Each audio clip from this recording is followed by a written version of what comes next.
Hello everyone, मेरा नाम मोनिका भूषण है और आज हम लोग इनवर्स लैपलेस ट्रांसफॉर्म की लेक्चर नंबर 3 शुरू करने जा रहे हैं। आज की क्लास में हम लोग इनवर्स लैपलेस ट्रांसफॉर्म उस फंक्शन का देखने जा रहे हैं जहां पर हमारा एफएस जो है वो हम लोग रिप्रेजेंट करते हैं e raise to minus a s into fs से। एफएस एक बार कुछ भी आप लिखें, बात एक ही है। तो एक्चुअली यहाँ पर होता क्या है कि अगर मेरा फंक्शन सिर्फ एफएस है, उसे हम लोग इनवर्स लैपलेस ट्रांसफॉर्म करते हैं, तो हमें पता है कि इस तरह के फंक्शंस का आंसर हमें कुछ भी टाइम डोमेन में मिलता है, जिसे हम लोग ft कहते हैं। मगर अगर कोई भी फंक्शन एफएस मल्टीप्लाई है एक्सपोनेंशियल फंक्शन के, जो कि e raise to minus a s हमने कहा है, ए हमारा कोई भी कांस्टेंट है, तो इस मल्टीप्लिकेशन फैक्टर का जो इफेक्ट होता है टाइम डोमेन में, वो हमारा टाइम एक्सिस पर शिफ्टिंग कराता है। ओके, सो इसका मतलब क्या है कि अगर हमारा f s e raise to minus a s into f s है, तो हमारा फंक्शन टाइम डोमेन में होगा f t minus a into u t minus a. लेकिन अब इसका मतलब क्या है, इस कंप्लीट टर्म को अगर आप ध्यान से देखें तो हमने डिटेल में समझा था हमारे unit step function Laplace transformation के, आई थिंक लेक्चर नंबर 10 में।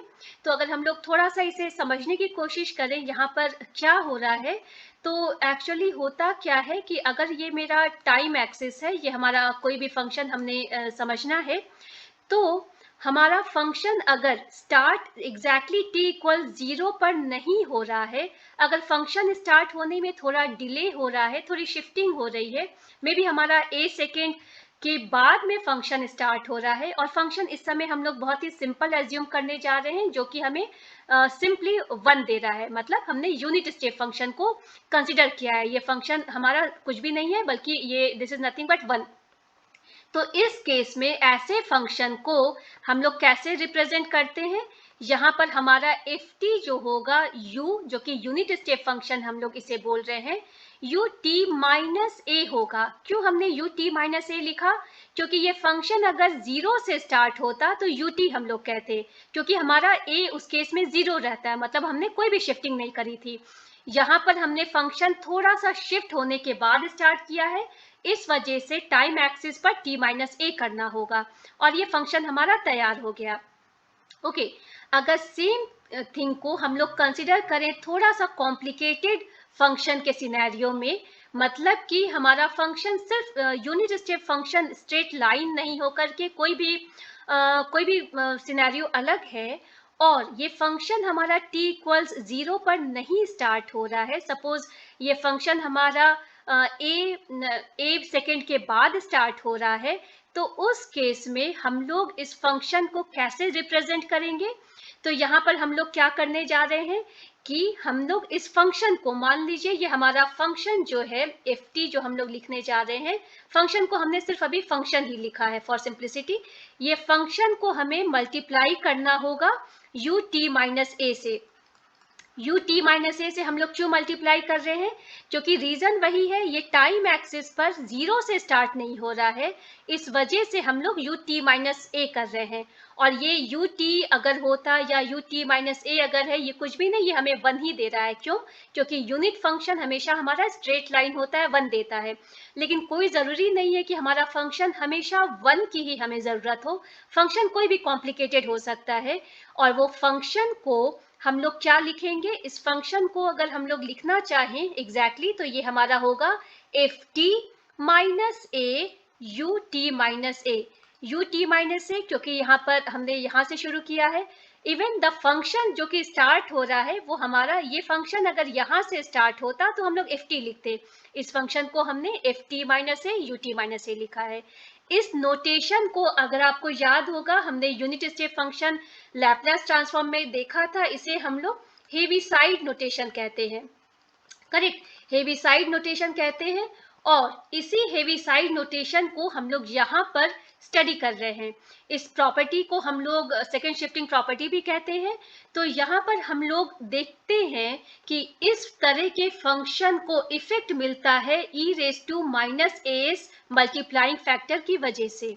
ओके, तो अगर हम लोग क्वेश्चन शुरू करें उसके पहले ये स्लाइड मैंने ऐड किया हुआ है, क्योंकि जब भी आप अपने क्वेश्चन पेपर में ध्यान देंगे e raise to minus as fs इस टाइप के फॉर्म में अक्सर जो है क्वेश्चन में हमें साइन हाइपरबोलिक कॉस हाइपरबोलिक मिल जाता है। और इसका रीजन ये है कि साइन हाइपरबोलिक कॉस हाइपरबोलिक कोई भी हाइपरबोलिक फंक्शन को हम लोग एक्सपोनेंशियल फंक्शन से भी रिप्रेजेंट कर सकते हैं। तो हमारा साइन हाइपरबोलिक x होता है e raise to x minus e raise to minus x by two. Cos hyperbolic x हमारा होता है e raise to x plus e raise to minus x by two. और इसे फिर याद करने की हमें ये ध्यान रखना है कि ये माइनस होता है साइन के केस में। तो हम लोग कह सकते हैं इज फॉर साइन, एंड हम लोग फिर कह सकते हैं इज फॉर सब्ट्रैक्शन। ओके, सो उस केस में यहाँ पर हमारा माइनस है और यहाँ प्लस है। बस इसे याद करने का एक तरीका। अब हम लोग क्वेश्चन शुरू करने जा रहे हैं। हमारा पहला क्वेश्चन है 1 plus e raise to minus 3s by s square. अगर ये क्वेश्चन आपके एग्जाम में आया तो आप कैसे समझेंगे कि इनवर्स लैप्लास ट्रांसफॉर्म इस फंक्शन का निकालने में हमें इस फॉर्मूला को यूनिसाइड फंक्शन के नोटेशन वाले फॉर्मूला को यूज करना है, क्योंकि हमने इस फंक्शन में e raise to minus as देखा है। करेक्ट, जब भी हमारे फंक्शन fs में e raise to minus as हमने देखा तो हमें इस तरह के क्वेश्चंस को सॉल्व करने का तरीका ये वाला यूज करना है। तो अगर इस क्वेश्चन को हम लोग थोड़ा सिंप्लीफाई कर लें तो ये हमारा 2 टर्म्स है। करेक्ट, 1 टर्म है 1 plus s square, second term है हमारा e raise to minus 3s by s square. Okay, तो जब फर्स्ट टर्म को अगर हम ध्यान दें, यहाँ पर हमारा e raise to minus as नहीं है, तो हमें यहाँ पर इस तरह के ट्रांसफॉर्म करने की कोई ज़रूरत नहीं है। हमने अपने पहली क्लास में देखा हुआ है कि हमारा Laplace inverse of 1 by s to the power n plus 1 हमें देता है t raise to n by factorial n। जब हमारा n जो है वो इंटीजर है, यहाँ पर हमारा n जो यहाँ हमें एस स्क्वायर दिख रहा है, इंटीजर दिख रहा है, लेकिन क्या ये मेरा n है? ये हम लोग थोड़ा देखें। ये हमारा 1 plus 1 by s to the power n plus 1 है हमारा 1 बाई एस स्क्वायर। मतलब कि हमारा n प्लस 1 जो है वो 2 है, इसका मतलब n हमारा 1 है। करेक्ट, तो अगर n हमारा 1 है तो इसका लैप्लास इनवर्स इसका क्या हमारा होने वाला है? t to the power 1 by factorial 1, मतलब कि t। इस वजह से हमने यहाँ पर t निकाल लिया। तो हमारा फर्स्ट टर्म का तो इनवर्स लैप्लास आ गया। करेक्ट, और हमारा सेकेंड टर्म का अब हमें लैप्लास इनवर्स निकालना है। तो इस तरह के क्वेश्चन को, ये सेकेंड टर्म मैं यहाँ लिख रही हूँ e raise to minus 3s by s square. जब हमें इस तरह का क्वेश्चन दिखने को मिले जहां पर e raise to minus as है, तो आपको याद होगा कि हमने लैप्लास ट्रांसफॉर्म में भी कहा था जब हमें e दिखता है तो हम लोग उसे फॉर टाइम बीइंग कहें e एट एंड। ओके, यहाँ भी हम लोग वही बात कर रहे हैं कि हमने e को देखा, हमने e को थोड़ा इग्नोर किया है। मे बी फर्स्ट स्टेप में इग्नोर किया है, सेकेंड स्टेप में हम लोग e को लेकर आ जाएंगे। मगर स्टेप्स क्या है? हमारे 3 स्टेप्स हैं क्वेश्चन को सॉल्व करने के। पहला स्टेप क्या है? आप फाइंड आउट करें कि आपका ft क्या है। ओके, ये क्या है इसे हम लोग थोड़ा समझेंगे। सेकेंड स्टेप क्या है कि हमारा ft जब हमने फाइंड आउट कर लिया, बस आपको शिफ्ट कर देना है इस ft को आपको शिफ्ट कर देना है ft माइनस a से। Shift ft by ft minus a। और थर्ड स्टेप क्या है? आपको हेविसाइड नोटेशन को लिख देना है। ओके, इन सब बातों को अभी हम लोग डिस्कस करने जा रहे हैं। हमेशा ये 3 स्टेप्स को हमें फॉलो करना है ई एट एंड सोचने के बाद। मतलब अगर हमने ई एट एंड सोचा, ये हमारा फंक्शन तैयार हो जा रहा है 1 बाई एस स्क्वायर के। फर्स्ट स्टेप क्या है? Find ft। तो अगर हमारा fs 1 बाई एस स्क्वायर है तो ft क्या होगा? हमारा ft जो हो जाएगा, अभी हमने देखा था ft इसका t होता है, तो हमने जान लिया कि यहाँ पर ft मेरा t है। ओके, सेकेंड स्टेप क्या है? Shift ft by ft minus a। यहाँ ft तो मेरा t है, जो कुछ भी हमें यहाँ पर ft दिया हुआ है, हमें t को सिर्फ शिफ्ट कर देना है माइनस टी को हमने लिख देना है टी माइनस ए से। अब ये मेरा ए कहाँ से आया, तो इस समय सेकेंड स्टेप में हमें इस ई को कंसिडर करना है।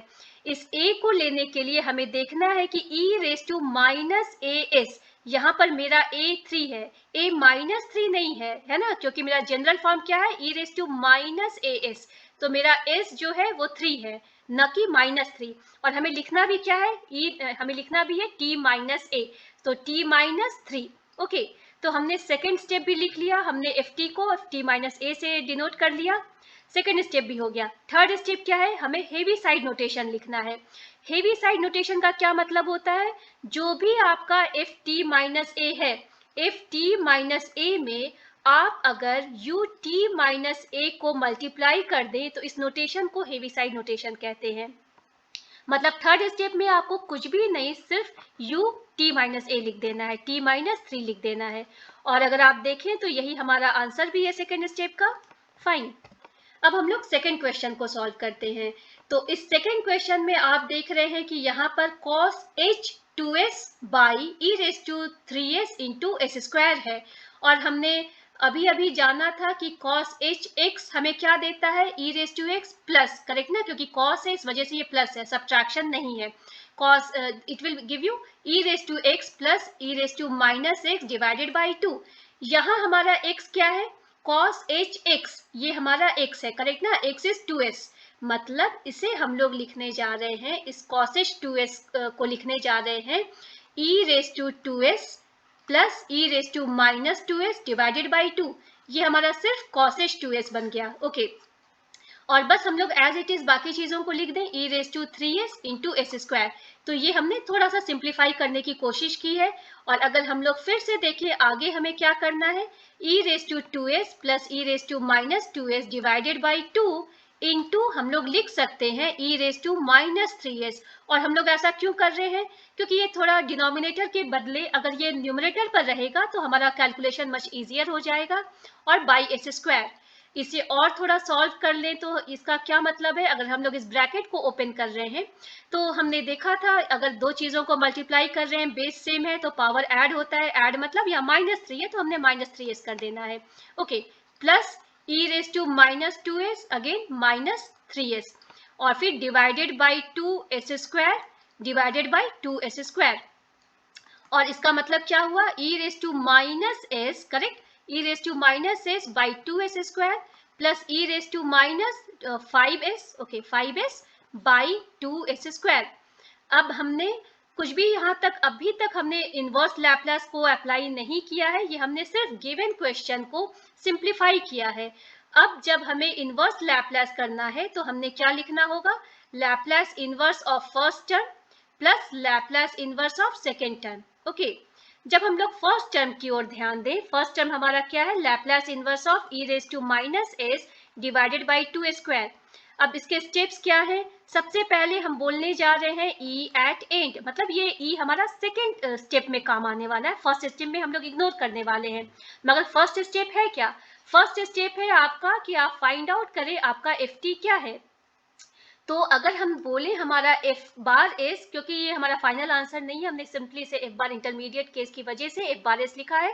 एफ बार एस हमारा क्या है, हमने ई को इग्नोर किया है, मतलब ये 1 है ऊपर में, 1 बाई 2s स्क्वायर। ओके, तो अगर हमारा एफ बार एस इतना है तो हम लैप्लास इनवर्स निकाल रहे हैं। क्यों लैप्लास इनवर्स निकाल रहे हैं, क्योंकि मुझे एफ टी निकालना है, करेक्ट। एफ टी निकालने के लिए मुझे लैप्लास इनवर्स ऑफ इस टर्म को लेना है, ये हमारा 1/2 कांस्टेंट आ गया, और Laplace inverse of 1 by s square. और हमने देखा है, correct, Laplace inverse of 1 by s square T है, मतलब ये है 1/2 इंटू टी, मतलब ये हमारा t/2 है। सेकेंड स्टेप में, सेकेंड स्टेप मेरा क्या है, वो है हमारा एफ टी जो है, हमें एफ टी हमारा नहीं, फर्स्ट स्टेप ही हम लोग अभी कर रहे हैं। फर्स्ट स्टेप में क्या है, एफ टी हमारा t/2 है। ओके, नाउ मेरा सेकेंड स्टेप क्या है, सेकेंड स्टेप में हमें जहां भी हमने t को देखा है उस t को हमें शिफ्ट कर देना है a से, मतलब t के बदले हमें t माइनस a लिखना है, t माइनस a। ये a हमें कहाँ से मिलेगा, ये a वही a है जो कि यहाँ लिखा हुआ है e raise to minus a s, यहाँ a क्या है, 1 है, correct, e raise to minus 1 into s, तो हमने सिंपली t माइनस ए कर दिया। मेरा सेकेंड स्टेप भी हो गया। सेकेंड स्टेप हमारा था t को t माइनस ए करना। थर्ड स्टेप क्या है? हेवी साइड नोटेशन में लिखना। हेवी साइड नोटेशन में लिखना हमारा बहुत ही आसान है। हेवी साइड नोटेशन में क्या करना है? सिंपली u t माइनस ए कर देना है। t माइनस ए सिंपली हमें ये मल्टीप्लाई करना है u t माइनस ए, और आप देखेंगे कि फर्स्ट स्टेप का ये हमारा आंसर आ गया। ओके, अब इन्हीं स्टेप्स को फॉलो करके अगर हम लोग सेकेंड टर्म का लैप्लास इन्वर्स निकालें तो हमें क्या करना होगा? अगेन हमें सबसे पहले क्या कहना है? e एट एंड, मतलब ये जो हमारा टर्म है e raise to minus 5s divided by 2s square, तो यहाँ पर हम e को इग्नोर करने वाले हैं और हम लिखने वाले हैं कि हमारा f बार s जो है वो है 1 बाई 2s स्क्वायर। और सेम जो हमने अभी देखा था कि इस केस में हमारा ft जो हो जाएगा वो क्या हो जाएगा? ft जो है हमारा 1 बाई t बाई 2, करेक्ट, जो हमने अभी देखा था। मतलब हमारा फर्स्ट स्टेप ft हमने निकाल लिया। सेकेंड स्टेप क्या है? हमें t को t माइनस ए कर देना है, शिफ्ट करना है t माइनस ए। मतलब ये है 1 बाई 2 को हमने कांस्टेंट बाहर निकाला, t को t माइनस ए लिखना है। यहाँ मेरा a कहाँ से आ रहा है? अब हमें e वाले टर्म्स को ध्यान देना है। तो मेरा a जो है वो 5 है, तो t माइनस 5 लिख दिया। ओके, सेकेंड स्टेप क्या? थर्ड स्टेप क्या है? कुछ भी नहीं, आपको सिंपली हेवी साइड नोटेशन लिख देना है जो कि u t माइनस 5 है, और हमारा ये आंसर आ गया। ओके, अब हम लोग थर्ड क्वेश्चन को देखने जा रहे हैं। इस क्वेश्चन में हमारे पास 2 टर्म्स गिवन है। फाइन, तो अगर हम फर्स्ट टर्म को देखें तो हमारा जो लैप्लास इनवर्स फर्स्ट टर्म का अगर निकालना है तो हमें e raise to minus a s मिल गया। इसका मतलब हम लोग फॉर टाइम बीइंग कहेंगे e एट एंड, और हम लिखेंगे कि मेरा f बार s जो है 1 बाई एस क्यूब है। पहला स्टेप क्या है? फाइंड आउट करिए कि आपका ft क्या है, और ft कैसे निकालना है हमें जनरल फॉर्म मालूम है 1 by s to the Laplace inverse of 1 by s to the power n plus 1 हमें क्या देता है? t to the power n by factorial n। क्यों हम लोग गामा नहीं यूज कर रहे हैं डिनोमिनेटर में? क्योंकि ये हमें स्ट्रेट फॉरवर्ड इंटीजर दिखा रहा है। अगर ये फ्रैक्शनल रहता तो वो गामा वाला केस आता। तो अब हमें रिलेट करना है s to the power 1 by s to the power n plus 1 को 1 बाई एस क्यूब से। मतलब मेरा n प्लस 1 3 है और इस वजह से n हमारा 2 आ गया। मतलब मेरा ft जो है ft है t to the power n by factorial n, t to the power 2 divided by factorial 2 जो कि 2 देता है। हमने फर्स्ट स्टेप निकाल लिया। सेकेंड स्टेप मेरा क्या है? जहां भी आपने t को देखा है पहले आप उस t को शिफ्ट करें। मतलब t के बदले मुझे लिख देना है t माइनस ए, t माइनस ए। मगर मेरा a क्या है? उस a को जानने के लिए मुझे e वाले टर्म को ध्यान देना होगा। e का टर्म क्या है? e raise to minus a s, मतलब a मेरा 2 है, तो हमने t माइनस 2 लिख दिया और उसके बाद उसको स्क्वायर करके डिवाइडेड बाई 2 किया। और आपको अभी तक से ये ध्यान में हो गया होगा कि यहाँ हमें टी स्क्वायर माइनस 2 नहीं लिखना है, करेक्ट।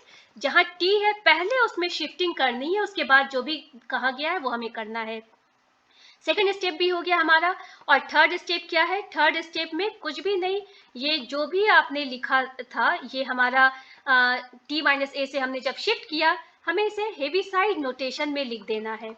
मतलब u t माइनस ए को मल्टीप्लाई कर देना है। अगर आप देखें तो हमारा आंसर आ गया है। ओके, अब हम लोग सेकेंड टर्म हम लोग देखने जा रहे हैं। हमारा सेकेंड टर्म में क्या है? s divided by s square plus 4 और फिर e raise to minus 2 pi s भी है। तो सबसे पहले हमें फिर से वही बात करनी है, e एट एंड, मतलब हमने e को अभी तक से इग्नोर किया हुआ है, और हमारा e इग्नोर करने के बाद मेरा f बार s क्या है? ये है s by s square plus 4, और हमारा Laplace inverse of f bar s हमें क्या देगा? हमें ft देगा, क्योंकि यही मेरा फर्स्ट टर्म है। फर्स्ट स्टेप क्या कहता है? आप फाइंड आउट करें ft।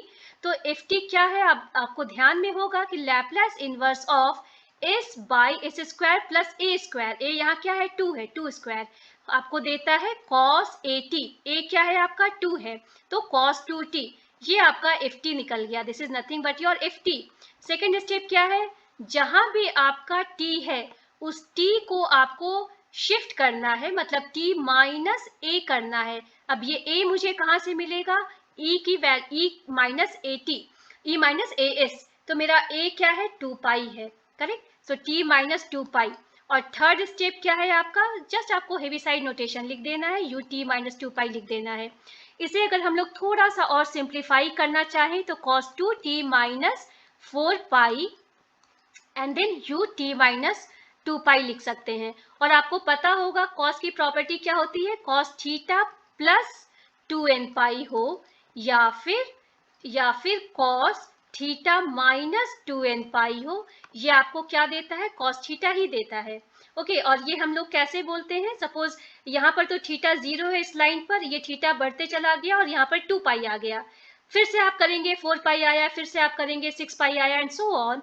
तो cos थीटा प्लस 2n पाई या cos थीटा माइनस 2n पाई, ये आपका देता है cos थीटा ही। तो इस वजह से यहाँ हम लोग लिख सकते हैं cos 2t और तब u t माइनस 2 पाई हम लोग लिख देंगे, और आप देखेंगे यही हमारा आंसर भी है। तो अगर आपको मेरी क्लास यूजफुल लगी हो तो प्लीज़ लाइक और सब्सक्राइब करें मेरे चैनल को। Thank you.